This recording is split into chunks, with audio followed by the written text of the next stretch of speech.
این پرونده جنجالی تا بار 3 مرتبه به دادگاه رفته. هر 3 بارم قاضی به متهم اصلی و ردیف اول پرونده حکم اعدام داده. 2 مرتبه اول متهم درخواست دادرسی داده و تونسته حکمشو بشکنه. اما تو صدور رأی سوم میگه ظاهراً حکم قطعی و لازم اجرا شده. یه پرونده به شدت جنجالی و پرحاشیه که در جریان اون کارگردان معروف و نامدار ایرانی متهم شده به اینکه 4 دختر دبیرستانی که همگی هنرجوی بازیگری بودن رو به دفتر فیلمسازیش برده. هر 4 تا رو به شیوه مشابه نیمه بیهوش کرده و با وعده بازیگر شدن به دختر 15-16 ساله تعرض کرده. تو هر 4 مورد ازاله بکارت وجود داره. تصاویر رابطه متهم با هر شارشاکی توی دادگاه ارائه شد و جایی برای انکار هم وجود نداره. محمد رضا وطن‌دوست نویسنده و کارگردان معروفی که با آثاری مثل برفای سپید سرگردان، پرونده فقط یه روز زندگی میکنن و کوهستان قندی جوایز جشنواره خارجی رو درو کرد. حالا بیشتر از هر زمان دیگه‌ای به چوب ادعا نزدیک شده. سلام رفقا، به کانال مجله جنایی خیلی خوش اومدید.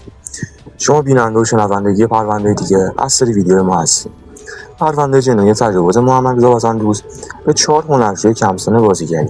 اگه به گزارش‌های مجله جنایی علاقه‌مندید، خوشحال میشم کانال سابسکرایب کنید و زنگوله کانالش هم بزنید تا ویدیو جدیدمون رو از دست ندید. این خانومی که این عکس هنری رو در حال خطاطی از خودش منتشر کرده، اسمش مریم وایسیه.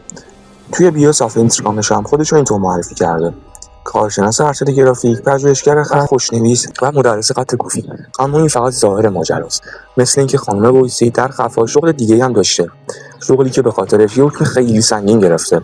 تو پرونده جنجالی تجاوز محمد رضا وطن‌دوست، کارگردان سینما به 4 دختر 15-16 ساله دبیرستانی، مریم وایسی متهم شده به اینکه سوژه‌ها رو پیدا می‌کرده و می‌فرستاده پیش اونا.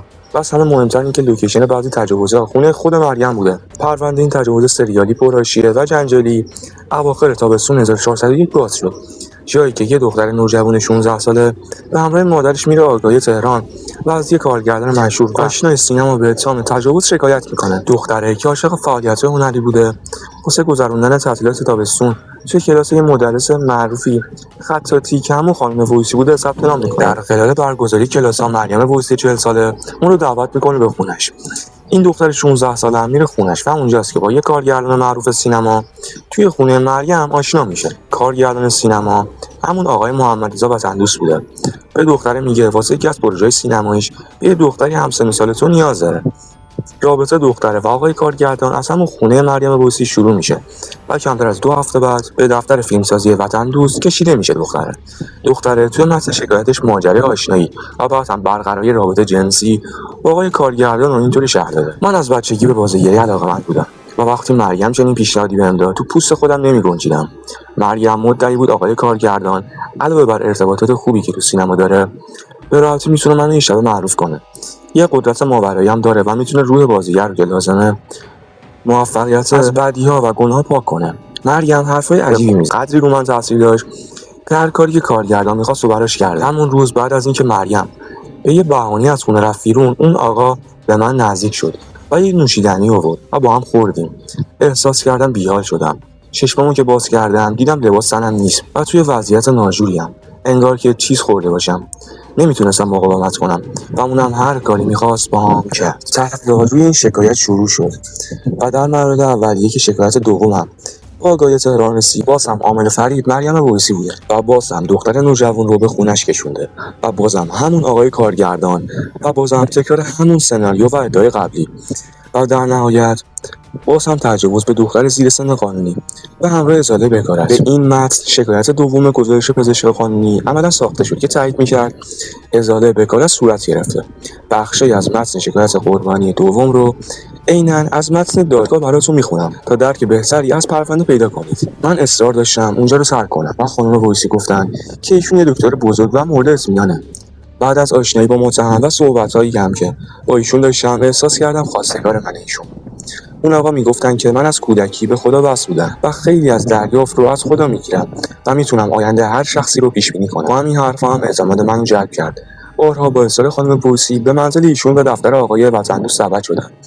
همش این 2 نفر میگفتن آقای وطن‌دوست میتونه به من انرژی بده. به نحوی مطالب القا میکرد که من به این باور رسیدم ایشون اصلا فرستاده خداست. وطن‌دوست چند باری از من خواست که از بدنم و جای خصوصی واسش عکس بفرستم. من قبول نکردم تا اینکه یه بار خانم وایسی رو توی نمایشگاه دیدم ایشون به من گفت استاد اعتماد کن، هر چی میگه انجام بده. متاسفانه برخلاف عقایدم و وجود ترسی که داشتم با القا و شستشوی مغزی و اینکه اگه سند به این کار خیانت کردی و نمیتونی جبران کنی، منو قانع کردن تا با وطندوست رابطه جنسی برقرار کنم. من اولین بار این کارو توی دفتر وطندوست انجام دادم، زمانی که خود ویسی اونجا بود. تو همون رابطه‌ام من بکارتم از دست دادم. این وطندوست که توی متن شکایت بهش اشاره شده کسی نیست جز محمد رضا وطندوست، کارگردان معروف و مشهور سینما با کلی جایزه و افتخارات بین‌المللی. کسی که اگه اسمش رو تو گوگل سرچ کنید به راحتی میتونید ببینید چه آثاری رو ساخته. اما علل حساب این رو داشته باشید که وطندوست نویسنده، پژوهشگر، کارگردان، تهیه کننده و مدرس سینماست که جوایز مهمی رو از جشنواره‌های بین‌المللی گرفته، مثل جشنواره فیلم توکیو و جشنواره فیلم مونترال و جشنواره بین‌المللی فیلم BSI. حتی به عنوان بهترین کارگردان جشنواره فیلم بیروت هم توی سال 2019 انتخاب شده. اما همین آقای کارگردان صاحب نام با 4 فقره شکایت مشابه که همگی هم به دختر هنرستانی و زیر سن قانونی بودن به اتهام تجاوز به هند بازداشت شد. هر 4 نفرم از شاگرده مریم ویسی بودن و عنوان کردن ویسی اونا رو آماده می‌کرده و به خونش کشونده و اونجا وطن‌دوست بهشون تعرض می‌کرده. طی روند تحقیقات و تکمیل پرونده بازپرس عنوان کرد قطعاً قربانی‌های دیگه‌ای هم بیشتر از این 3-4 نفر بودن و کسان دیگه‌ای هم قطعاً به دام اونا افتادن، اما ممکنه از ترس آبرو سکوت کرده باشن، چون مریم ویسی و وطن‌دوست از تجاوزها فیلم می‌گرفتن و با توسط همون فیلم‌ها قربانی رو تهدید می‌کردن. توی خونه مریم ویسی دوربین کار گذاشته شده بود و از لحظه به لحظه یه رابطه جنسی فیلم می‌گرفتن تا قربانی‌ها جرئت نکنن افشاگری و شکایت کنن. عین برگزاری جلسات دادگاه این ادعا از سوی وطن‌دوست مطرح شد که زوری در کار نبوده و همه قربانی‌ها با میل و رضایت خودشون حاضر به برقراری رابطه شدن. سوا اینکه ادعای وطن‌دوست رو قربانی‌ها رد کردن و گفتن به اضافه مریم ویسی که مربیشون بوده به خونه اون رفتن و بعد از خوردن نوشیدنی بی‌حال شدن و بهشون تعرض شده. حتی اگه بپذیرید قربانی 16 و 15 ساله با میل خودشون با آقای کارگردان 48 ساله رابطه برقرار کردن، این مسئله پذیرفته شده توی همه جای دنیاست که برقراری رابطه جنسی مرد بالغ با دختر زیر 18 ساله عملاً مصادره تجاوزه. هیچ بند و ماده تبصره اضافه‌ای هم نداره و البته تصاویر ضبط شده که به دادگاه رسید و قاضی هم بر اساس همون فیلم حکم صادر کرد. به روایات قربانی نزدیک‌تره، چرا که هر 4 تا دختر قربانی بدون حرکت روی سقف افتادن و عامل تجاوز هم داره با اونا نزدیک رابطه برقرار میکنه. دادگاه این پرونده جنجالی رو به صورت غیرعلنی برگزار کرد، اما مریم ویسی توی جلسات دادگاه واسه اینکه حداقل خودش نجات بده گفته هیچ نقشی توی ماجرا نداشته و حتی خودش قربانی وطن‌دوست بوده. اون گفته وطن‌دوست به منم تجاوز کرده و واسه اینکه بتونم آبرومو حفظ کنم باهاش همکاری می‌کردم. البته این ادعا واسه دادگاه قابل پذیرش نبود، چون تک به تک شاکیان میگفتن با اصرارهای مریم ویسی با کارگردان رابطه برقرار می‌کردن. حتی بعضی لوکیشن برقراری رابطه هم خونه خود ویسی بوده. مریم ویسی به جرم معاونت در تجاوز به 15 سال حبس محکوم شد، چون تک به تک قربانیایی که بهشون تعرض شد شاگردای ویسی بودن که با واسطه‌گری و اصرارهای اونم با وطن‌دوست رابطه برقرار می‌کردن. یعنی یه جورایی ویسی برای متهم این پرونده هم سوژه جور می‌کرده و هم تخت خواب خونه‌ش رو در اختیارش قرار می‌داده، همین که امکانات تصویربرداری داشته. در خلال این پرونده نام شخصی به اسم حمیدرضا قلیچخانی که اون هم خطاط بزرگ و معروفی به پرونده باز شد و اونم بازداشت شد.